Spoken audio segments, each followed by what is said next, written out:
ബഹുമാനപ്പെട്ട ദൈവഭക്തന്മാർ, സഭാ ദൈവജനം, ഈ പ്രദേശത്ത് ആയിരിക്കുന്ന ട്രേഡ് യൂണിയൻ തൊഴിലാളികൾ, വ്യാപാരി വ്യവസായി, പ്രിയപ്പെട്ടവർ, വളരെ ബഹുമാനമുള്ള സ്നേഹമുള്ള നാട്ടുകാർ, ഏവർക്കും വേഗം വരുന്ന കർത്താവ് നാമത്തിലുള്ള സ്നേഹവന്ദനം അറിയിക്കുന്നു.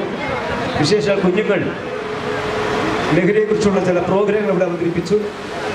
അത് എത്ര പേർക്ക് മനസ്സിലായെന്ന് അറിയത്തില്ല. പക്ഷേ ലഹരിയെക്കുറിച്ചുള്ള ഒരു പ്രോഗ്രാമാണ് കുഞ്ഞുങ്ങൾ നടത്തിയത്. ചീട്ട് കളിക്കുന്ന ഒരു വ്യക്തി, അല്ലെങ്കിൽ മദ്യം കുടിക്കുന്ന ഒരു വ്യക്തി, അല്ലെങ്കിൽ സിഗരറ്റ് വലിക്കുന്നൊരു വ്യക്തി, മൊബൈൽ ഫോണിൽ 24 മണിക്കൂറും കൈകാര്യം ചെയ്യുന്നൊരു വ്യക്തി, ഇതൊന്നും ചെയ്യാത്തൊരു വ്യക്തിയുടെ അരികിലേക്ക് വന്ന്, ഒരു കുഞ്ഞിൻ്റെ അരികിലേക്ക് വന്നിട്ട് അവനെ ആ 4 വസ്തുക്കൾ അവനിലേക്ക് വ്യാപരിച്ചിട്ട് അവൻ ആ നാശത്തിലേക്ക് ഒരു ഭാഗത്തിൽ അവൻ അകപ്പെട്ടു പോകുന്നൊരു ഭാഗമാണ് കുഞ്ഞുങ്ങൾ അത്ഭുതം കൂടി നടത്തുവാൻ ഇടയായത്. അതിൽ നിന്ന് ദൈവം അവനെ രക്ഷിപ്പാൻ ഇടയായുള്ളൊരു പ്രോഗ്രാം ഈ കുഞ്ഞുങ്ങളിവിടെ നടത്താൻ ഇടയായി. അനുഗ്രഹിക്കപ്പെട്ട പ്രോഗ്രാമുകൾ ഇവിടെ നടത്താൻ ഇടയായി. അതുകൊണ്ട് ഞാൻ ദൈവത്തെ സ്തുതിക്കുന്നു. ഒന്നും കൂടെ ഈ ദേശത്തിലുള്ള എല്ലാ പ്രിയപ്പെട്ടവർക്കും ഞാൻ നന്ദി സ്നേഹബന്ധനം അറിയിക്കുന്നു. 78ാമത് സ്വാതന്ത്ര്യദിനം ആഘോഷിക്കുന്ന എന്ന് പറഞ്ഞാൽ അനേക ഗ്രാമങ്ങളാകട്ടെ, ദേശങ്ങളാകട്ടെ, പട്ടണങ്ങളാകട്ടെ, ജില്ലകളാകട്ടെ, സംസ്ഥാനങ്ങളാകട്ടെ, സ്കൂളുകളാകട്ടെ, കോളേജുകളാകട്ടെ, എല്ലാ സർക്കാർ സ്ഥാപനങ്ങളിലും ഇന്ന് രാവിലെ തുടങ്ങിയ ഈ സ്വാതന്ത്ര്യദിന സന്ദേശം അല്ലെങ്കിൽ ആ ദിവസം നമ്മളും അഭിമാനത്തോടെ അത് കൈക്കൊണ്ടിരിക്കുന്നു. ദൈവം നമ്മളെ അനുഗ്രഹിക്കട്ടെ. ഞാൻ 2-3 കാര്യങ്ങൾ വേഗത്തിൽ പറഞ്ഞ് ഞാനും ഈ പ്രഭാഷണം നിർത്തുവാൻ ആഗ്രഹിക്കുന്നു. എനിക്ക് മുമ്പ് തന്നെ ബഹുമാനപ്പെട്ടതിൻ്റെ അധ്യക്ഷൻ ഒത്തിരി കാര്യങ്ങൾ പറയുവാനിടയായി. അതുകൊണ്ട് ഒത്തിരി സമയം ഞാൻ എടുക്കുന്നില്ല. ചില മിനിറ്റുകൾ മാത്രം ഒരു ചെറിയ സന്ദേശം പറഞ്ഞാൽ ഇരിക്കാൻ ആഗ്രഹിക്കുന്നു. പ്രിയമുള്ളവരെ, എല്ലാവരും സ്വാതന്ത്ര്യം ആഗ്രഹിക്കുന്നവരാണ്. ഞാൻ 2-3 കൂട്ടം സ്വാതന്ത്ര്യത്തെ കുറിച്ച് പറഞ്ഞിട്ട് ഞാൻ വേഗത്തിൽ ഇരുന്നു പോയി. പല വിധത്തിലുള്ള സ്വാതന്ത്ര്യങ്ങളുണ്ട്. അതിൽ ചിലതൊക്കെ നമുക്കറിയാം. അതിൽ ഒന്നാമത്തെ സ്വാതന്ത്ര്യം ഞാൻ പറയാൻ ആഗ്രഹിക്കുന്നത്, നിങ്ങൾക്കറിയാമെങ്കിലും ഞാൻ പറയാൻ ആഗ്രഹിക്കുന്നത്, ഒന്നാമത്തെ സ്വാതന്ത്ര്യം വ്യക്തിപരമായ സ്വാതന്ത്ര്യമാണ്. പല വിധത്തിലും സ്വാതന്ത്ര്യങ്ങളുണ്ട്. അതിൽ ഒന്നാമത്തെ വിഷയം വ്യക്തിപരമായ സ്വാതന്ത്ര്യം. പല ഭവനങ്ങളിലും മാതാവിനും പിതാവിനും ഒരു സ്വാതന്ത്ര്യവുമില്ല. ചിലപ്പോൾ ഭാര്യയ്ക്ക് സ്വാതന്ത്ര്യമില്ല, ചിലപ്പോൾ ഭർത്താവിന് സ്വാതന്ത്ര്യമില്ല, ചിലപ്പോൾ മക്കൾക്കുമില്ല സ്വാതന്ത്ര്യം. ഒന്ന് തിന്നുവാനോ കുടിക്കുവാനോ, ഒന്ന് മക്കളോട് സംസാരിക്കാനോ പോലും സ്വാതന്ത്ര്യമില്ലാത്ത അനേക വ്യക്തികളെ പല ഭവനങ്ങൾ നമുക്ക് കാണാൻ കഴിയും. വാർദ്ധക്യ സഹജമാകുന്ന മാതാപിതാക്കന്മാർക്ക് ഒരു വാക്ക് പോലും മക്കളോട് പറയാൻ പറ്റാതെ ജീവിക്കുന്ന, നരകതുല്യമായി ജീവിക്കുന്ന മാതാപിതാക്കന്മാരെ, എന്തിന് ചില ഭാര്യമാര് അല്ലെങ്കിൽ ഭർത്താക്കന്മാരെ, മക്കളെയൊക്കെ നമുക്ക് കാണാൻ കഴിയും. അപ്പോൾ അവിടെയും പലർക്കും ഇന്നും സ്വാതന്ത്ര്യം ലഭിച്ചിട്ടില്ല. ഞാനതിനെ വിശദീകരിക്കുന്നില്ല. അപ്പോൾ ഒന്നാമത്തെ സ്വാതന്ത്ര്യം, നമുക്ക് വ്യക്തിപരമായ സ്വാതന്ത്ര്യം ഇന്നും പലർക്കും ലഭിച്ചിട്ടില്ല. രണ്ടാമത്തെ സ്വാതന്ത്ര്യം എന്ന് പറഞ്ഞാൽ മതത്തിന്റെ സ്വാതന്ത്ര്യമാണ്. പ്രിയമുള്ളവരെ, ഈ ലോകരാജ്യത്തിൽ ഏത് മതവും സ്വീകരിക്കാനുള്ള അവകാശം നമ്മുടെ ഭരണഘടന നമുക്ക് തന്നിട്ടുണ്ട്. അവിടെ പറഞ്ഞിങ്ങനെയാണ്, ആർട്ടിക്കിൾ 25 വകുപ്പ് അനുസരിച്ച് ഏത് മതവും സ്വീകരിക്കുവാൻ അവരവരുടെ ആശ്വാസത്തിന് വേണ്ടി, അവരവരുടെ സന്തോഷത്തിന് വേണ്ടി, അവരവരുടെ സമാധാനത്തിന് വേണ്ടി ഏത് മതവും സ്വീകരിക്കുവാനുള്ള സ്വാതന്ത്ര്യം നമ്മുടെ ഭരണഘടന, ഇന്ത്യൻ ഭരണഘടന നമുക്ക് നൽകിയിട്ടുണ്ട്. അപ്പോൾ ഏത് മതവും സ്വീകരിക്കാനുള്ള സ്വാതന്ത്ര്യം നമ്മുടെ രാജ്യത്തുണ്ട്. ഞാൻ അതും വിശദീകരിക്കാൻ ആഗ്രഹിക്കുന്നില്ല, സമയത്തിന് പരിമിതി കൊണ്ട്. മൂന്നാമത്തെ വിഷയം ആരാധനയുടെ സ്വാതന്ത്ര്യം. പ്രിയമുള്ളവരെ, ദൈവത്തെ ആരാധിക്കുവാൻ, ഏത് ദൈവത്തെയും ആരാധിക്കുവാനുള്ള സ്വാതന്ത്ര്യം ഇന്ത്യൻ ഭരണഘടന 1-ാം വകുപ്പ് നമുക്ക് നൽകിയിട്ടുണ്ട്. അപ്പോൾ ഏത് ദൈവത്തെ എന്ന് പറഞ്ഞാൽ അവരവരുടെ ഇഷ്ടപ്രകാരം, അവരവരുടെ സമാധാനത്തിന് വേണ്ടി, അവരവരുടെ ആശ്വാസത്തിന് വേണ്ടി, അവരവരുടെ രക്ഷയ്ക്ക് വേണ്ടി ഏത് ദൈവത്തെ ആരാധിക്കാനുള്ള സ്വാതന്ത്ര്യം ഇന്ത്യൻ മഹാരാജ്യത്തിൽ നമുക്ക് ഓരോരുത്തർക്കും നൽകിയതിനായി ഞാൻ എന്റെ ദൈവത്തെ സ്തുതിക്കുന്നു.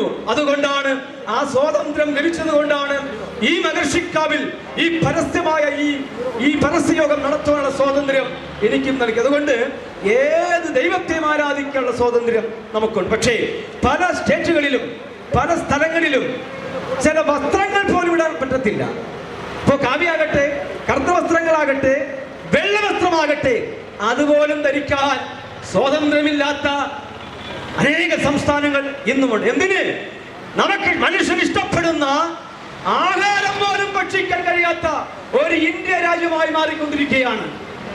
നമുക്ക് ഇഷ്ടപ്പെടുന്ന ആഹാരം ഭക്ഷിക്കുവാനോ നമുക്ക് ഇഷ്ടപ്പെടുന്ന വസ്ത്രങ്ങൾ ധരിക്കുവാൻ പോലും സ്വാതന്ത്ര്യമില്ലാത്ത ഒരു കാലഘട്ടം.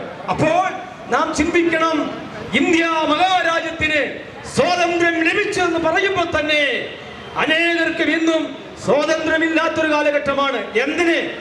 8 മണി കഴിഞ്ഞാൽ ഈ മകർഷിക്കാവ് വഴി നമ്മുടെ വീട്ടിലെ ഒരു കുഞ്ഞിന്, നമ്മുടെ മക്കൾക്ക് ഇതുവഴി നടന്നു പോകാൻ പറ്റത്തില്ല. എന്നാൽ നമ്മുടെ തിരുവനന്തപുരം ഭാഷ പറഞ്ഞാൽ വിവരമറിയും. പിന്നെ നമ്മുടെ ആ കുഞ്ഞിനെ നമുക്ക് ലഭിക്കത്തില്ല. പക്ഷേ അറബി രാജ്യങ്ങളാണെങ്കിൽ, മുസ്ലിം രാഷ്ട്രങ്ങളാണെങ്കിൽ ആ കുഞ്ഞ് നടന്നുപോയാൽ ഏതെങ്കിലും പൈശാചികമായോ പ്രാകൃതമാകുന്ന മനുഷ്യൻ ആ കുഞ്ഞിനെ എന്തെങ്കിലും തെറ്റ് ചെയ്താൽ അവന്റെ തല വെട്ടും. പക്ഷെ ഇന്ത്യൻ മഹാരാജ്യം നടക്കത്തില്ല. 8 മണി കഴിഞ്ഞാൽ ഒരു കുഞ്ഞിന് പോലും ഇതുവഴി നടന്നു പോകാൻ പറ്റാത്ത കാലഘട്ടത്തിൽ നാം ജീവിക്കുന്നത് കൊണ്ട് സ്വാതന്ത്ര്യം ഉണ്ടെന്നൊക്കെ നമ്മൾ പറയുമ്പോൾ തന്നെ പലതിലും നമുക്ക് സ്വാതന്ത്ര്യമില്ലാത്തൊരു കാലഘട്ടത്തിലേക്ക് നാം ആയിരിക്കുകയാണ്.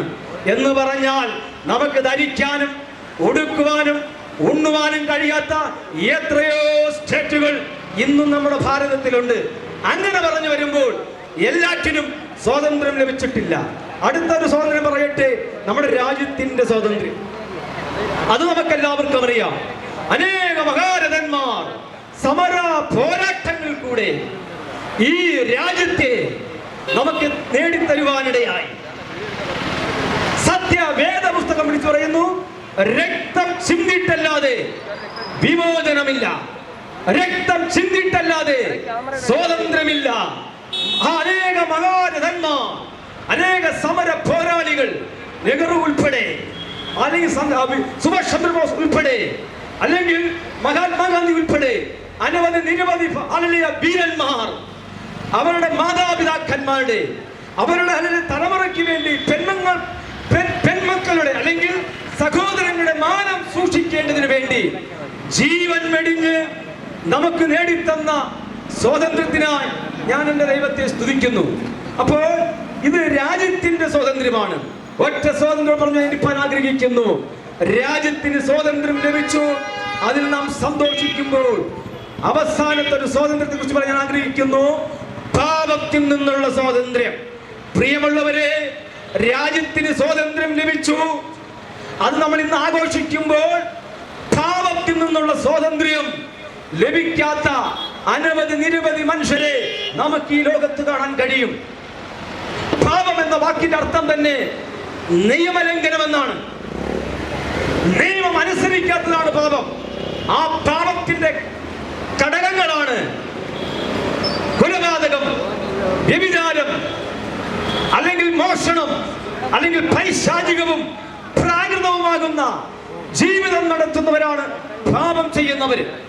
അല്ലെങ്കിൽ മദ്യപാനത്തിന്റെ അടിമനുഖത്തിൽ. പ്രിയമുള്ളവരെ, മദ്യപാനം ഒരു പാപം തന്നെയാണ്. ഞാനൊരു ചെറിയ കണക്ക് വേഗത്തിൽ പറയട്ടെ. 1000 രൂപയ്ക്ക് ഒരു ദിവസം വേല ചെയ്യുന്ന ഒരു വ്യക്തി 200 രൂപയ്ക്ക് ഓരോ ദിവസവും മദ്യം കുടിച്ചാൽ 30 ദിവസമാകുമ്പോൾ 200 ഗുണം 30 സമം 6000 രൂപയ്ക്ക് മദ്യം കുടിക്കും. അങ്ങനെ ഒരു മാസം 6000 രൂപയ്ക്ക് മദ്യം കുടിക്കുന്ന ഒരു സാധാരണക്കാരൻ ഒരു വർഷമാകുമ്പോൾ, അതായത് 12 മാസമാകുമ്പോൾ 12 ഗുണം 6000 സമം 72000 രൂപയ്ക്ക് ഒരു വർഷക്കാലമാകുമ്പോൾ മദ്യം കുടിക്കും. അങ്ങനെ 72000 രൂപയ്ക്ക് 200 രൂപ വെച്ച് ഒരു വർഷക്കാലം മദ്യം കുടിക്കും. അങ്ങനെ മദ്യം കുടിക്കുന്ന ഒരു സഹോദരൻ അല്ലെങ്കിൽ ഒരു അച്ചായൻ 10 വർഷമാകുമ്പോൾ 72000 ഗുണം 10 സമയം അടിച്ചു കഴിഞ്ഞാൽ 20,000 രൂപയ്ക്ക് മദ്യം കുടിക്കും. 7,20,000 രൂപയ്ക്ക്, അത് 20 വർഷമാകുമ്പോൾ 14 ലക്ഷം രൂപയ്ക്ക് മദ്യം കുടിക്കും. അത് 200 രൂപയ്ക്ക് കുടിക്കുന്ന മദ്യം കുടിക്കുന്ന കണക്ക് ഞാനിപ്പോ പറഞ്ഞത്. അത് 1000 രൂപയാണെങ്കിൽ, അത് 2000 രൂപയ്ക്ക് കുടിക്കണമെങ്കിൽ നമുക്ക് ചിന്തിക്കാൻ പറ്റാത്ത കണക്കായിരിക്കും. പ്രിയമുള്ളവരെ, എന്റെ നാട് തിരുവനന്തപുരം വെഞ്ഞാറമൂടാണ്. അദ്ദേഹം മദ്യം കുടിച്ച കണക്ക് ഇങ്ങനെയാണ്. അദ്ദേഹത്തിന്റെ വീട്ടിനകത്തുള്ള ഉപകരണങ്ങൾ, അറിയപ്പെടുന്ന ഒരു തറവാട്ട് വീട്ടിലുള്ള ഒരു വ്യക്തിയായിരുന്നു. അദ്ദേഹം മദ്യം കുടിക്കാൻ എടുത്ത പണം മൊത്തം തീർന്നപ്പോൾ വീട്ടിനകത്ത് ഓരോ ഉപകരണങ്ങളും വിറ്റ് മദ്യം കുടിച്ചു. എന്ന് പറഞ്ഞാൽ ഉരുളിയും ചെമ്പും വാർപ്പും. ഒരു തറവാട് വീട്ടിലുള്ള വ്യക്തിയായിരുന്നു അദ്ദേഹം. ഒരു നായർ സമുദായത്തിൽപ്പെട്ട ഒരു വ്യക്തിയായിരുന്നു. അതുകൊണ്ട് ഒത്തിരി ഉപകരണങ്ങൾ ഉണ്ടായിരുന്നു. മക്കൾക്ക് ഭാഗം ചെയ്തപ്പോൾ ഇളയ മകന് വീട് കിട്ടി. അതിൽ ഒത്തിരി ഉപകരണങ്ങൾ, അതിൽ ഉരുളിയും ചെമ്പും വാർപ്പൊക്കെ ആദ്യം വിറ്റ് മദ്യം കുടിച്ചു. പിന്നെ ഫർണിച്ചർ സാധനങ്ങൾ വിറ്റ് മദ്യം കുടിച്ചു. ഇതിന് ഞാൻ സാക്ഷിയാണ്. അത് ഫർണിച്ചർ സാധനം തീർന്നപ്പോൾ ടിവിയും ഫ്രിഡ്ജൊക്കെ വിറ്റ് മദ്യം കുടിച്ചു. പിന്നെ പറയണമോ, അദ്ദേഹം വസ്തു വിറ്റു മദ്യം കുടിച്ചു. ഇപ്പോൾ അദ്ദേഹം വാടക വിറ്റ് താമസിക്കുകയാണ്. എന്റെ കൂടെ വന്ന് ഞാൻ അദ്ദേഹത്തെ കാണിച്ചു തരാം. പ്രിയമുള്ളവരെ, ഒരു തികഞ്ഞ മദ്യപാനി, അദ്ദേഹത്തിന് അതിപ്രധാനപ്പെട്ട 3 കാര്യങ്ങൾ സംഭവിക്കും, നഷ്ടപ്പെടും. 1, ആരോഗ്യം നഷ്ടപ്പെടും. 2, സമ്പത്ത് നഷ്ടപ്പെടും. 3, അഭിമാനം നഷ്ടപ്പെടും. തികഞ്ഞ ഒരു മദ്യപാനിക്ക് അതിപ്രധാനപ്പെട്ട 3 കാര്യങ്ങൾ സംഭവിക്കും. 1, സമ്പത്ത് നഷ്ടപ്പെടും, പണം നഷ്ടപ്പെട്ടുകൊണ്ടിരിക്കും. 2, ആരോഗ്യം നഷ്ടപ്പെടും. 3, അഭിമാനം നഷ്ടപ്പെടും. സമ്പത്ത് നഷ്ടപ്പെടുന്ന, ആരോഗ്യം നഷ്ടപ്പെടുന്ന, അഭിമാനം നഷ്ടപ്പെടുന്ന ഈ വ്യക്തി പിന്നെ പറയും, ഇനി എനിക്ക് ജീവിക്കേണ്ട. കാരണം സമ്പത്ത് നഷ്ടപ്പെട്ടു, ആരോഗ്യം നഷ്ടപ്പെട്ടു, അഭിമാനം നഷ്ടപ്പെട്ടു, ഭാര്യ എന്നെ സ്നേഹിക്കുന്നില്ല, മക്കൾ എന്നെ സ്നേഹിക്കുന്നില്ല, സ്നേഹിതന്മാർ എന്നെ സ്നേഹിക്കുന്നില്ല പറയുമ്പോൾ അദ്ദേഹം വേഗത്തിൽ മരിക്കുവാൻ ആഗ്രഹിക്കും. ഒരു കുപ്പി വിഷത്തിലോ, ഒരു പിടി കയറിലോ, അല്ലെങ്കിൽ ആറ്റിൽ ചാടിയോ, അല്ലെങ്കിൽ ട്രെയിനിൽ തലവെച്ചോ അദ്ദേഹം വേഗത്തിൽ മരിപ്പാനിടയാം. കാരണം അവരുടെ സമ്പത്ത് നഷ്ടപ്പെട്ടു, ആരോഗ്യം നഷ്ടപ്പെട്ട് അദ്ദേഹം രോഗിയായി മാറി. അഭിമാനം നഷ്ടപ്പെടുമ്പോൾ ഇനി എന്തിനാണ് ഞാൻ ജീവിക്കുന്നു പറഞ്ഞുകൊണ്ട് മരിപ്പാനിടയാകും. ഇന്ന് പകൽക്കാലം പറയട്ടെ, പാപത്തിന് വേണ്ടി മരിച്ച ഈ ലോകത്തിൽ ഒരു മഹാൻ രഥന്മാരുമില്ല. എന്നാൽ ഞാൻ ഇവരെ പരിചയപ്പെടുത്തുവാൻ ആഗ്രഹിക്കുന്നു. ഗലാത്യ ലേഖനം 5 അധ്യായത്തിൽ അതിന്റെ 1-ാമത്തെ വാക്യം ഇങ്ങനെ വായിക്കുന്നു: സ്വാതന്ത്ര്യത്തിനായിട്ട് ക്രിസ്തു നമ്മെ സ്വതന്ത്രരാക്കി, പിന്നെയും ആ അടിമനുഖത്തിൽ കുടുങ്ങിപ്പോകരുതും. ഈ അടിമനുഖമാണ് മദ്യമാകുന്ന അടിമനുഖം. ഈ അടിമനുഖത്തിന് രക്ഷ തരുവാൻ, വിമോചനം തരുവാൻ ഇന്നേക്ക് 2024 വർഷങ്ങൾക്ക് മുമ്പ് പാലസ്തീന്റെ മണ്ണിൽ യേശു ക്രിസ്തു രക്തം ചിന്തുവാനിടയായി. രക്തം ചിന്തിട്ടല്ലാതെ വിമോചനമില്ല.